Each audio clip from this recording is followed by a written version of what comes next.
Alrighty, welcome back to the Defying Gravity podcast with Zach Goodman. Today we are going to talk about sprint repeatability. There's been some talks, really the last month or so I've noticed on social media, kind of attacking the feed the cats kind of ideologies, philosophies on, prioritizing speed above all else, prioritizing explosive ability, okay, raising the ceiling, okay, of athletes and really just addressing the extremes of velocity and its kind of downstream effects and everything else. Which again, if you've listened to the podcast, I'm largely in agreement with. Me and Tony talk a good amount. We interact a good amount on social media, so we have a pretty good relationship there. As do myself and some of the other people that are more proponents of sprint repeats and that sort of deal. So this is kind of what I want to sit down and talk about. I don't think I can cover this in a tweet. I was trying to like really put this and compact this all into a tweet, which I just don't think is going to be possible. So today, let's talk about sprint repeats. Okay, the first thing that we need to understand about sprinting, and this is something that nobody seems to understand except for like a very select few, is we're not sprinting to practice running. We are sprinting for a nervous system stimulus. Okay. Sprinting is the fastest thing that we can do. It is the most potent extreme velocity we can do other than straining against heavy resistance. So think about like a heavy strain 1 rep max versus a sprint. Okay. They both have high threshold motor unit recruitment, maximum motor unit recruitment, maximal tension felt in thin fibers. Okay. But they are happening at such different velocities and speeds. Okay. So when we sprint, we are getting the fastest ground contacts, the fastest and most potent high speed stimulus you can get with sprinting. Okay. You can't get it with jumping because jumping is multiples slower. You can't get this high speed stimulus with lifting because lifting is so much slower. Okay. Sprinting is one of one when it comes to a high velocity stimulus. Okay. Equally on the other side, you also can't get the slow resistance strain that you can get lifting weights. So that's why you have to have both. You have to address things in a conjugate fashion. Okay. We are not sprinting to practice running. We are not sprinting to, to practice the skill of running. We are sprinting to sharpen the display of speed. We are sharpening for the neural aspect of speed. We are sharpening rate of force development. Okay. We are looking to give the body a stimulus that is extreme so that it will adapt in an extreme way. Okay. We are sprinting primarily for the neural benefits. This is why sprinting is something that all athletes should do, regardless if your sport sprints or not. Wrestlers don't sprint. They don't need to practice the skill of running. But you know what stimulus they can't get anywhere else that's high speed is sprinting. Okay. We are using sprinting as a stimulus. The same way you would use weightlifting as a stimulus. You don't weightlift when you play football, right? You don't lift when you play basketball. You're not, the common, you never bench press when you're on the baseball field or whatever, right? Okay. We're not using lifting for the skill or the practice. We are using lifting for a stimulus for the body. Okay. As you raise the ceiling and you raise the body's ability to tolerate and produce force, it has downstream effects on everything that you do, from running to throwing to jumping. Okay. These stimuluses provide downstream effects. Okay. So, first thing we have to understand, sprinting is not to practice running, it is for the neural benefit, for the stimulus of sprinting. Okay. Secondarily, conditioning. This is something that was made a point in a recent article I read. I didn't really read the article. The article was, you know, I hate to say this, but the article was completely written by AI. But the sentiment of like conditioning for sport is to specific demands. This was quoted in the article, I say, because it was completely butchered by AI, which is fine. A lot of people are using AI nowadays, but I just mentally check out when I read things from AI. Maybe I'm weird for that. Anyways, the article mentions that conditioning for sport is specific to demands. I agree. Okay. So the article is in favor of doing like extensive tempo running days and like having these high CNS day, low CNS days, which is completely wrong. And I'll talk about that later. There's the whole like low CNS day. We're going to do a bunch of tempo running volume. Like, no, that's no. Okay. Conditioning is sport specific. Okay. This is absolutely true. The reality is this: you cannot simulate a sport, a dynamic sport that is being played at different velocities, at different speed, different plays, okay, different directions, doing tempo runs and in different sorts of pre-planned conditioning circuits or pre-planned lateral movement and things like that, pre-planned running. You're not doing that, okay? The reality of it is this, okay? Conditioning is sport specific, meaning the only way to actually truly condition for sport is to play said sport. So I am of the opinion that training, our strength conditioning training, should serve as primarily raising ceilings of, again, force production, force tolerance. Okay. We are just giving the body more horsepower. We are giving the body better structure so it can handle demands of the game. Okay.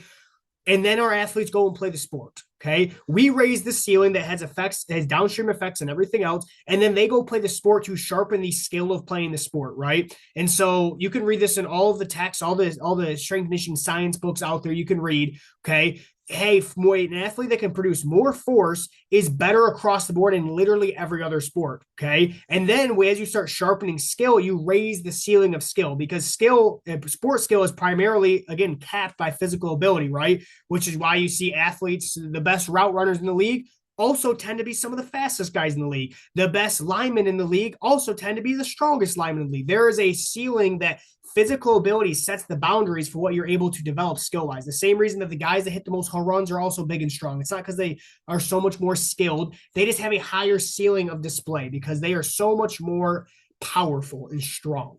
Okay.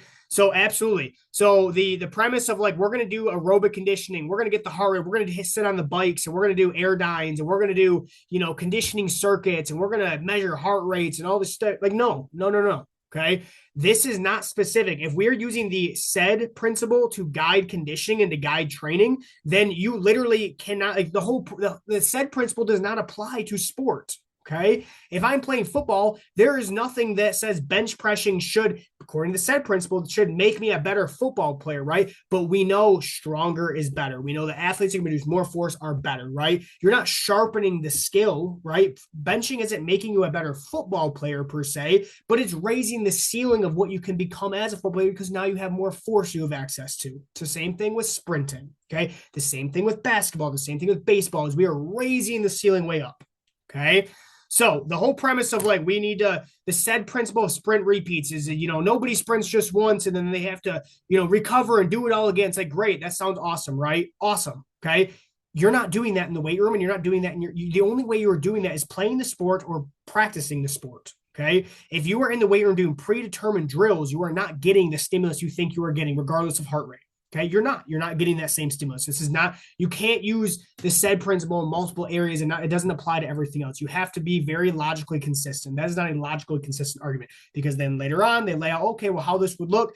The scheduling doesn't make any sense. Okay. I am of the opinion, again, that training should raise the ceilings of extreme velocities, and then you should practice your sport. You should play your sport to get better at your sport. Very simple. Okay. Raise the boundaries, raise the expression of force in training, and then go and sharpen the skills that you are actually displaying the force you have access to. Okay. So that's my next point. My third point, they talk about expression versus building. Okay. So they made the assumption of you can't, if you want to build to a 500-pound squat or something, you can't just do singles of 95%. You have to do submaximal loads. That's another flawed theory. No, absolutely not. You can totally build strength using 1 rep maxes. You totally can. Okay. Is that the way that I decided to build strength? No, I'm using the brief maximal tension method initially because my athletes just can't call upon enough motor units quick enough. Okay. We can't create enough tension and fiber because we're a little bit untrained. Once they are more trained, the max effort method is absolutely valid. It's absolutely a great method. Okay. But this doesn't apply to sprinting, because sprinting is a completely different ballgame in that sprinting doesn't have the same tension that fibers experience. Okay. Motor units are called upon, right? There's a lot of motor unit recruitment in sprinting. The problem is that there's not a lot of tension actually experienced in the fibers in sprinting. Okay. Compared to a strain of a lift. Okay. So the fibers, when it's the same reason that like these people say that strength isn't it deteriorates slower than speed. No, absolutely it does not. Motor units remember how to recruit. They remember firing and patterns and sequencing. They just lose. They actually will like atrophy. The actual fiber will atrophy. Okay. So the whole idea of expression versus building is that's wrong. Okay. If you want to get faster, you are sharpening force you already had access to. You are sharpening the max absolute force sets the boundaries. Okay. What we have determined through research is that you can display about 80, the most highly trained athletes can display about 85-ish% of their absolute force. Okay, meaning that their absolute force sets the boundaries. Okay, like logically, like the most amount of force you can produce is very slow, and then the faster and faster you get, you're going to not be able to produce the same amount of force maximally as you can, maximally fast. So again, like your most highly trained, highly wired athletes can only produce about 85% of their absolute force at high velocities, max velocity. Okay, and again, you're talking about like Olympic level athlete, the best athletes in the world. Okay, can do that. Okay, so expression versus building. Sprinting and jumping, okay, because they're both high velocities, are best going to be developed through frequent exposure, frequent display. Okay. They are going to be sharpened, not necessarily built, but sharpened. Okay. In my opinion, you don't build speed, you sharpen speed. It's force you already have access to. Okay. You're not building something anew, you are simply sharpening what you already have. Okay. So this is another, again, and maybe this, I don't think that we're just being like, I think we're being very specific about the thing we are talking about, okay, which I think is important. Okay. You're not building speed with tempo runs and accumulating volume. That is such a flawed idea. You are sharpening something. The versus in strength, you are actually building and hypertrophying fibers. You are actually building new contractile proteins. Okay. In speed, you're just teaching the proteins how to fire. You're teaching the fibers how to fire faster. You're not building something new. You're teaching the things you already have how fast to go. Okay. So building speed absolutely is the 1 rep maxes of strength. You just sprint and you rest and you sprint again and you do it as frequently as recoverable. This is how you build speed. Okay. This is not magic. This is not like crazy. Okay. Hopefully this is not groundbreaking to any of you, but this is literally how you build speed. Okay. So the whole expression versus building, no, that's not how this works. Okay. That's wrong. That's physiologically wrong. That is not how motor unit recruitment works. That's not how patterning works. That's not how firing, rate coding works. That is not how it works. Okay. You're not building speed. You're sharpening speed. Okay.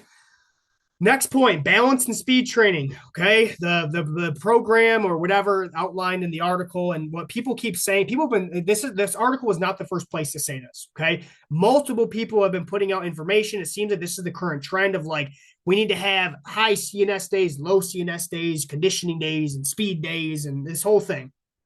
Okay. High CNS days, low CNS days. Why do we keep getting this wrong?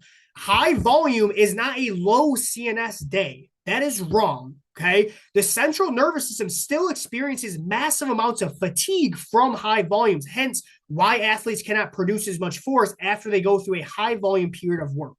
Okay. Volume will hinder the CNS. Volume is if higher the volumes, the higher the CNS actually fatigue is. Okay. It's the same thing in training. So they talk about in the article like metabolites and calcium ions. Awesome. You know how to accumulate more metabolites, calcium ions for fatigue? You accumulate volume. Okay. How to minimize metabolite buildup, minimize calcium ion buildup is literally from not accumulating additional work. It's for doing the exact stimulating reps you need and then not accumulating more. Okay. So if you are framing low CNS days as your high volume days, you have this thing wrong. That is not how this works. Okay.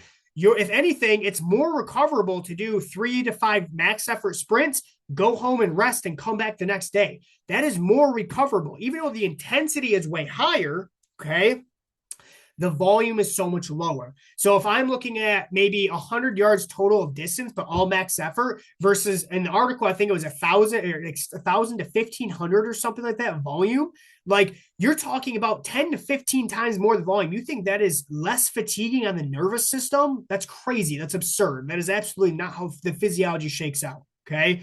Volume is what creates the fatigue. That is what creates the buildup of fatigue. All the actual observable metrics that we can measure fatigue, but fatigue is not felt, but fatigue is measured. Okay. You don't just feel fatigue. You actually can measure fatigue. Okay. The metrics we use to measure fatigue, okay, they are actually increased from volume, not intensity. Okay. And we see this in the current literature on physiology of how muscles hypertrophy, of how muscle fibers function. Okay. Volume is what kills the central nervous system. And you can easily see that. Test every week, give them a super high volume workout, and then come test them the next day. Okay. Versus give them a low volume workout and then test them the next day. Okay. You can literally test this yourself. Okay. High tempo, extensive tempo, volume, no. Okay. That is not low CNS. That is high CNS. Okay. So this whole balance in training between speed and conditioning days, like your athletes go play their sport, they condition. Why are they coming to the weight room and then doing predetermined conditioning? That's not actually, it doesn't apply to the demands they're actually playing. Okay. That is flawed. I don't agree with that at all. Okay. Block phases of speed training, also flawed ideology. The article, but also not just the article, but also the information out there about how you need to block speed training off. Like, oh my gosh, why have we not moved off block speed training? You don't have to block something that you are sharpening. You're not building it. You are literally sharpening it. You don't need to block off strength training. Like strength training doesn't need to be blocked. You don't need to block off certain contraction types and block off certain velocities. Like, no, the concurrent periodization, conjugate periodization has already addressed that need. You at no point have to block speed training. Speed training is sharpening, again, what you already have access to. What your fibers are already large enough, hypertrophy enough to do, you're just teaching them how to fire in sequence. Okay. That is what you are doing from a physiological level. Okay. Of course, there's adaptations in tendons and for the elasticity components. Of course, there's structural adaptations. Structural adaptations from sprinting happen like nilch. Okay. The structural adaptations you are actually getting is going to come from the resistance training that you are undertaking. Okay. And then very slowly over time, tendons will remodel, become a little bit more elastic. Okay, assuming that you are doing the correct training. Okay, but tendons, the actual structural components take time to develop. Okay, so blocking speed training would actually work against you if you're doing blocks of elastic training and then blocks of extensive tempos. You are literally killing the ability for the tendons to ever structurally adapt. Like you are literally working backwards. You don't need to block speed training. Okay. Secondarily, we also talk about field sport athletes. What field sport athletes need to peak for a specific event? Nobody does. This is why the whole like linear periodization, Western periodization scheme has been thrown out the window by most good coaches. You literally don't peak out for anything because there's nothing to peak out. Like you play multiple games a week. Like there's nothing to peak for. What you need is steady stimulus, steady exposures to multiple different speeds and velocities done year round. Like just manage the fatigue, address the velocities with a variety of means. Boom, you have it made. That's all you have to do. You don't have to block anything. That is flawed ideology. Not sure how we're still getting this stuff. We are taking things from track and field and trying to apply it in field sports, and it does not work. And even track and field, like, of course, they're peaking out for specific events, but like going through long blocks of this, and that, that's more so to deal with the psychological stress of having to prepare for an event that's years and years away. It's the same reason powerlifters do off seasons. Like they do off seasons for the same reason. It's just the psychological stress of having to prepare for a meet. That's the only reason people are doing that. They're not actually making anybody faster doing that. They're trying to pull back on the psychological fatigue that's built up from years of preparation, essentially. And then the last point I wanted to make on sprint repeats. Okay. You don't prime the body with volume. The way that the example week shaked out is like multiple days of volume to prime the body. I think Monday was like a primer and it was like 1,500 yards or something of volume. You don't prime the body with volume. You break down the body with volume. Why would you prime the body to accelerate or hit max velocity when you're following up the training? You have a high workload day and you're following up in what you're saying is your high CNS day the day after. That literally makes no sense. Why would you ever? It's like going into the gym and doing a bunch of volume and then coming in the next day and doing a 1 max test. Anybody that's lifted weights for a long time would tell you, yeah, like I'm cooked, I'm fried going into that 1 max day. Like, no, if anything, you do less. You would do even less. Okay. You would pull back. If you were peaking for a strength event, you would do even less the day before to not accumulate fatigue.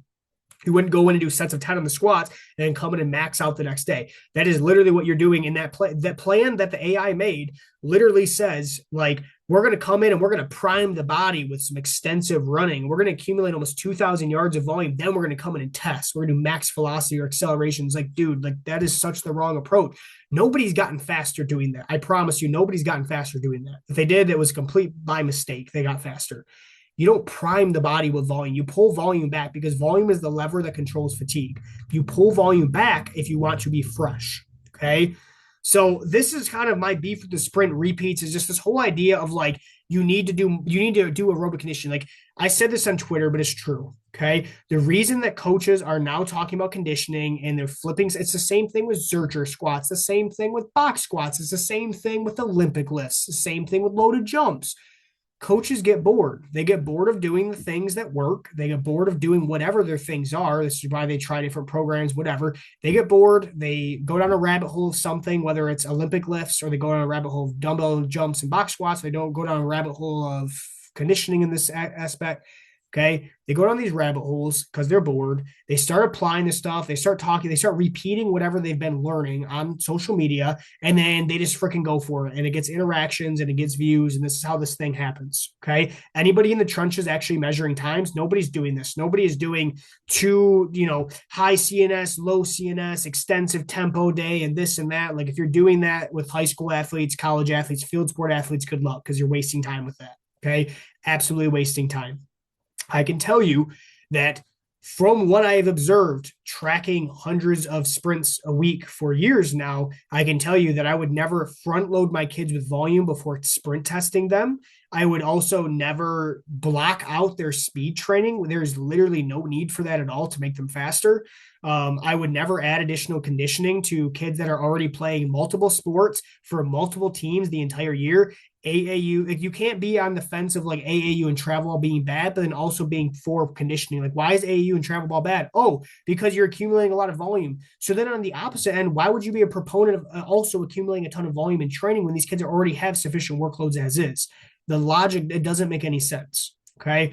So no, I am completely opposed to like building this whole sprint repeats with like just doing repeated sprinting. Like in my opinion, you train the athlete to again produce extremes. Okay, you make them maximally strong, you make them maximally fast. Okay, you make them better accelerators. Okay, you do this across a variety of different exercises and patterns and tensions and contractions. Okay, you raise the ceiling up. And then they take all this new horsepower. They take the new wheels on their car. They take the new engine in their car. They take it to the field and they start practicing and they start sharpening the display of the force they now have access to, right? The same way you sharpen speed, it's force you've already had access to. You're just turning it into speed. It's a strength you already have. It's elasticity you already have. You're just sharpening it. You're fine tuning it. Okay. You're not building something new. You're sharpening something. Okay, so there's one thing you take away from this, please that. Okay. Again, like I have a hard time reading articles that are just like blatant AI, just like frustrating because people read it and people like believe it and they don't realize like the person did not actually write this. This is something they found in AI and it got views and clicks and whatever. But hopefully I shed some light on like some of that stuff. Do not listen to, please. For the love of God, don't listen to that if you're trying to make athletes faster. But that's where I'm going to end this one at. If you have questions or you want me to elaborate further on this specific topic, I will. I just had to get on and kind of explain where I'm coming from on this specific topic. I saw it on Twitter, felt like it was a good idea to talk about in the podcast. Podcasting is sometimes difficult because like when you say things, there's only so many things to say. Before the next thing or the next thing. But I do have some things I do want to talk about in the podcast that I've written down. I just haven't had the motivation to get on like tonight where I had the motivation to get on and just like go talk about sprint repeats. Got me fired up a little bit. And I was talking with some buddies about it and just like, we all were like, what? Like, this is not how this stuff shakes up. So, share with your friends, share with people who might be interested in learning a little bit more about, sprint training, speed training, the no frills approach. Okay. I don't do anything that doesn't work. I'm not a fan of, any of this, like some of this fancy stuff. It just gets in the way of athletes. Like not a fan of that. Like I'm very measurable. I'm very into numbers. I'm into seeing exactly what works. And here's what we just keep it very simple, keep it very measurable. And that's all we do. Like we don't get fancy. This is like, we are a no frills approach to speed. If you do want to see exactly what we do for speed training from like theory, philosophy, exercises, sequence, waving, everything. I do have my speed manual that is up and available for purchase. Okay. Get a hold of me on social media and I will happily give you the information for that. But this is going to be it. I appreciate you guys listening. Peace.